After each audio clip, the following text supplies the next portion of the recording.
Hello guys, I may have to do a voiceover on this video, but here she is. This is the new addition to Heritage Farms. We just got it delivered this week. This is an ag spray equipment, and it is a 300-gallon pull behind PTO driven sprayer. And I am pretty excited about it. So you'll hook this up to your tractor. So let's go over a couple of the features on this thing. We're actually going to start at the back and work our way forward. So this has what they call the Longhorn boom on it. And I'll tell you why I liked this and why I decided to go this way. Number one, I like the fact that you have different options here. So you have the sprayers across the bottom, the 5 nozzles. You can turn on just the bottom if you want to spray basically right behind your tractor. However, if you're up against a fence row or something and you want to spray out this way, you can use just the right boom, which will spray in that pattern. Or you can use the right and center, or left, spraying off this way. Gives you just a lot of versatility. As you're going around a fence row, you don't want to spray your neighbor's grass, you have that option to do that. The other thing I like about this is if you look back here, the actual booms on the outside are adjustable. You can raise these up or down depending on what you want to do. Also, the boom itself overall is adjustable if you want to raise it up or down in that regard. Also, notice the low center of gravity. This is a 300-gallon tank. So this thing has a very low center of gravity. Gets down, it's oblong too, once again, which helps it hug the ground. I want you to check out this heavy duty axle. Look at those cross gullets on there. Gussets, I guess you would say. Man, this is just one well-built trailer. I believe they said the frame is powder coated in this blue. Not sure I dig the blue, but why not black? I don't know, but hey, it's all right. Check out the big farm implement tires from BKT. I mean, man, those that's pretty serious. Notice the protection around your valve stem.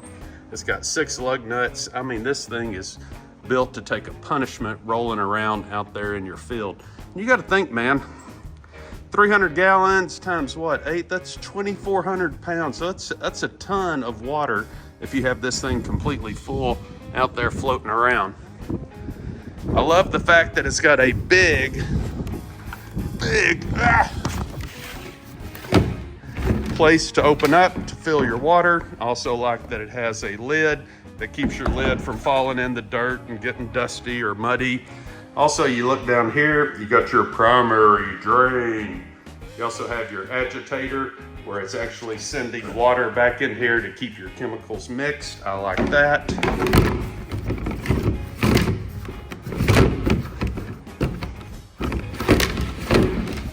Maybe I can get this thing on here or not. It's kind of hard to do with one hand. All right, there we go. All right, up here, now we're moving towards the front. Got a nice place for your owner's manuals. Here you have 25 feet of cord, which I like that. Has a really nice 22-foot Pro Series deal. So let's say you're spraying somewhere and you get close to some trees and you can't get it back in the trees. You can hop off the tractor, come here and adjust that way.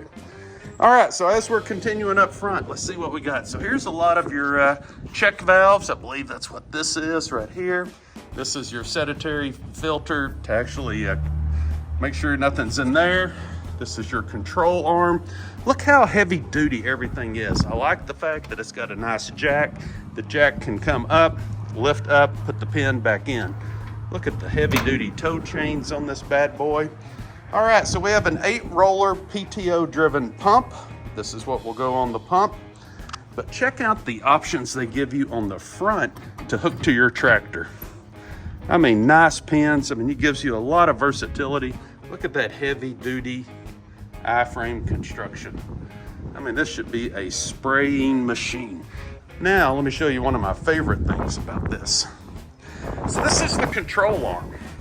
And the nice thing about it is notice how it swivels. Not only does it swivel, but it telescopes right here. You can adjust this, and this arm can slide back. And why is that important? Well, that's important when you get this thing connected to your tractor, and let's say you're spraying and you want the ability to turn this thing on and off. Man, you just have so much versatility right here. Once you get this adjusted, you could literally raise the back window of the tractor, turn it on, close the window, start spraying. I love the flexibility of the control panel. And it's got a pressure gauge, which is highly important to know how much chemicals you're putting out. And also, I don't know if you can see this, but right here, you can go left, left and right, left, center and right, gun, left, center, center and right, or right. So you can just flip this thing around to whatever you want or completely off. Love that setup.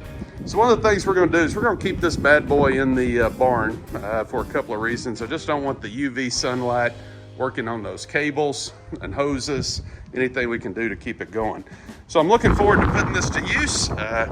The great guys at Ag Spray Equipment, hey man, you guys build a hell of a spray rig. Looking forward to putting it to the test. Also, got to give a big shout out to Big Country over in Paris, Texas. If you need any farm and ranch supplies, guys, it just doesn't get any better than working with that group. Just a class act. Anytime you walk in, they know who you are. They instantly ask if they can help you. You don't have to look for anybody to help you. They're all over you. You can't even get in the door without somebody saying hello. The level of service is phenomenal over there. So go over there, ask for Shane, tell him Scott with Heritage Farms sent you, and you will not be disappointed. The only problem is they got so much cool stuff. It's like a kid in a candy store, man. I can't go over there without spending a ton of money. But anyway, I digress. All right, we'll put this to use in the spring, but we are going after weeds. We are turning the corner at Heritage Farms. Okay guys, well, here we are, and we are out calibrating the Ag Sprayer. So what we did was we filled it up with 300 gallons of water. This is our maiden voyage. And this is the hay meadow up at Telephone 1, where we primarily cut our hay. There's like 26 acres in here. So what I did was I GPS using Google Map and another app that I have on my phone to calculate distance. You can calculate acres. It's not totally 100% accurate because you have to use your finger to actually set a pin, like on the corner of the property looking at a map. But anyway, what I did was I identified 10 acres.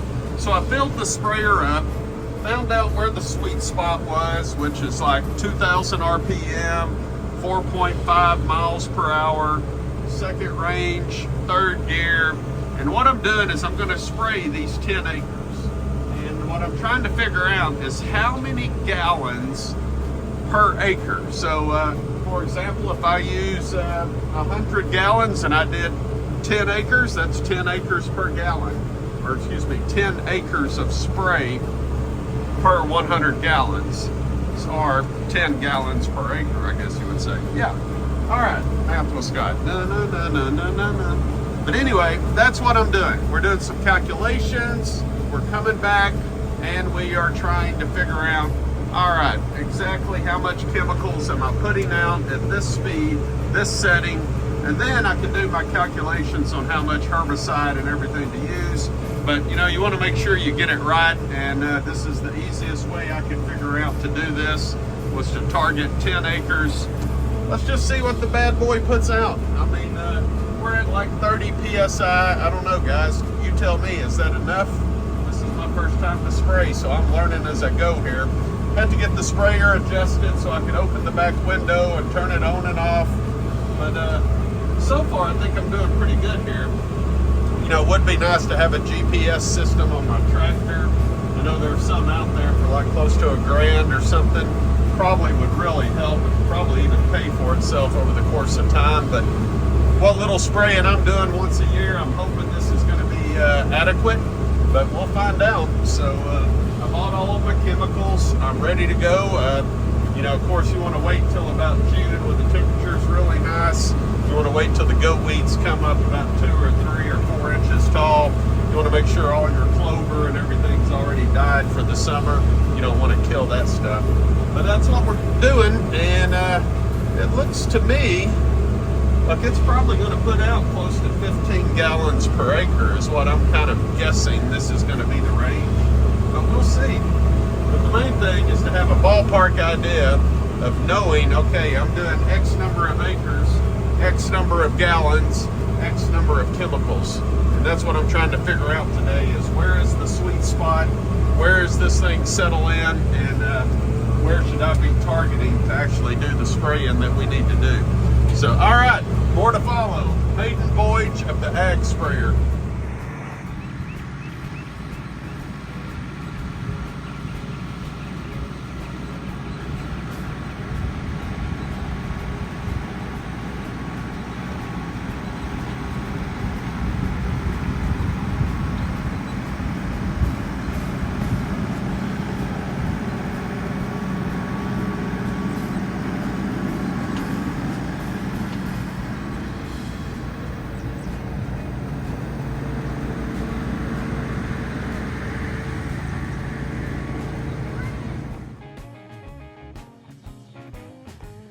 Okay guys, well, we cleaned up the inside of the barn. We tore down all of this old chain link fence and cattle panels that used to be here. We put a feed trough in, got it tied down so the bull and steers can't be batting it around. We came in here and we replaced over there several panels that the bull tore up this morning. Got those out of here, and things look pretty good around here, so I'm pretty happy. We got the barn cleaned out and ready to go. So pretty excited. We've been wanting to do this little project for a while, and I think it turned out pretty good. Pretty good for an old barn. I don't know, this thing's probably 60 years old, I'm guessing. All right guys, as always, glory be to God.